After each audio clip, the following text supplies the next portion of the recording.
दिनाचा दयाळू मनाचा मवाळू स्नेहाळू कृपाळू जनी दास पाळू तया अंतरी क्रोध संताप केचा जगी धन्य तो दास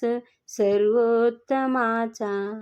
जगी होई जे धन्य या राम नामे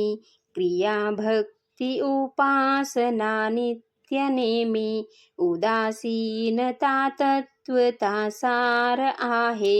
सदा सर्वदा मोकळी वृत्ती राहे नको वासना विषयी वृत्ती रूपे पदार्थी जडे कामना पूर्व पापे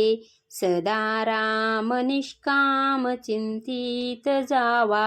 मना कल्पना लेश तोही नसावा मना कल्पना कल्पिता कल्पकोटी नव्हे रे नव्हे सर्वथा राम भेटी मनी कामना राम नाही जयाला अति आदरे प्रीती नाही तयाला मना राम कल्पतरु कामधेनु निधी सार चिंतामणी कायवानु जयाचे नियोगे घडे सर्व सत्ता तया साम्यता कायसी कोण आता